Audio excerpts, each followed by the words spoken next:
how passionate people are about Illinois basketball.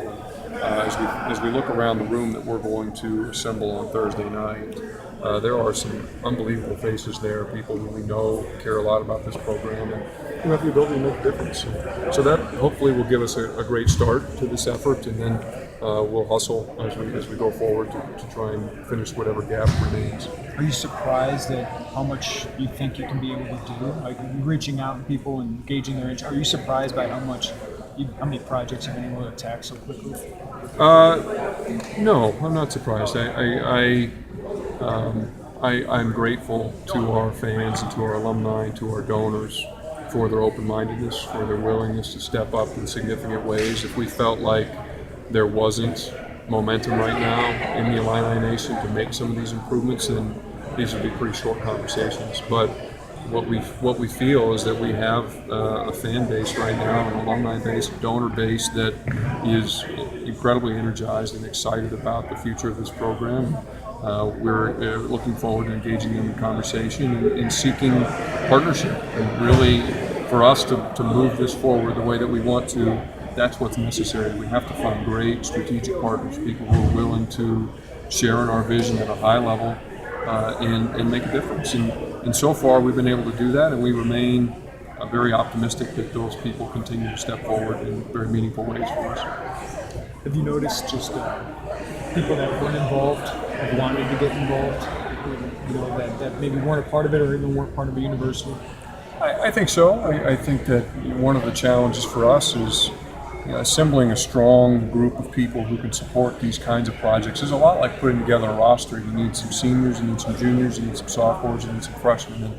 And so we're working very hard to identify new people to bring into the fold, if you will, while also continuing to build great relationships with people who've been around this program for a lot of years. But it's necessary for us at this moment to find some fresh faces and to find some people, engage people perhaps in a different way. And maybe they haven't been engaged with us for any number of reasons. But I feel like we're able to knock some of those barriers down, and people are re-entering into conversations with us that perhaps they haven't for some time. You mentioned Thursday night a lot. Is there a financial benchmark you hope to leave Thursday night with that would make you feel comfortable with this? No, Thursday night really won't be. Look, it's kind of not the way it works. We're not going to say everybody stand up who's ready to give us $5 million. It's not going to be that, but it'll be just a chance for us to share the story, to project the vision, and then there will be a lot of follow-up meetings and more individualized basis to talk to people about what that support might look like for them. And so we hope that in the long run there will be great outcomes from the meeting on Thursday. But I don't expect that by the time I go to bed Thursday night I'll be sitting on a stack of money. I hope that that comes over time, but we recognize that this process does take time. But we're just excited to have that collection of people together. I think there's power in numbers, and we want people to see that we're not asking them to step out on a limb by themselves, that there is a collection of people who are just as committed as they are to seeing progress in Illinois basketball. And we're excited to talk to them about that, both as a group and then following up on a more personal level. With all these upgrades to different facilities around campus, do you feel like you guys are surpassing other facilities around the country, or do you feel like you're more catching up to others? I think it's a little bit of both. I think it depends on the facility. Certainly we understand that to remain competitive, we have to provide state-of-the-art facilities that allow students to feel like this university is committed to their improvement and their achievement in their particular sport. But I hope that when we do it, the idea isn't just to get back to even. These facilities are a lot like technology, right? As soon as you buy a computer, by the time you get it installed in your office, it feels like there's already a new version out there that you need to go buy. And facilities can be a little bit like that. And so we want to be sure that when we make these improvements, we're not just coming even to where we should be today, but you're kind of throwing into the future and understand where this is going to be 2 years from now, 3 years from now.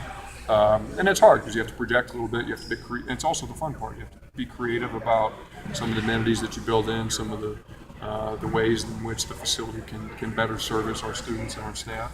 But that's the goal.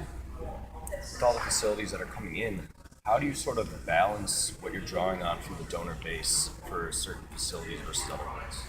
And I've mentioned this a few times. I think it really is. It isn't probably what a lot of people think. Most donors come into a conversation with a preconceived idea of what their interest is. And so for us, it's a lot about listening. It's about understanding what gets a particular donor excited, and then thinking through the projects that we have in our pipeline and trying to match that donor's interest with a project.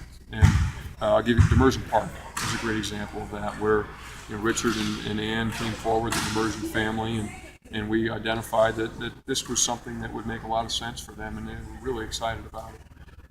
And so it's not so much us taking the undecided donor and shoehorning them into a particular project. I think a lot of people think that's how this works, but it's really about understanding where their interests lie and then trying to align those interests with an opportunity that we have available. And so it's really not about taking one donor and moving them from one project to another. It's just about trying to find the right people to support different projects. And that's why we're excited, why we think we're able to tackle multiple things at one time, because we have the depth, if you will, in our lineup of people who are interested in different projects that we think we can do that successfully. Senator Corzine seems to get slighted with the naming rights in this building. Is his name still going to be on the wall? His name is upstairs on the donor board, and I'm sure that we will continue to celebrate everybody who gave donations to the original building, no matter what happens in terms of the expansion and renovation. Thanks, Josh. Yep.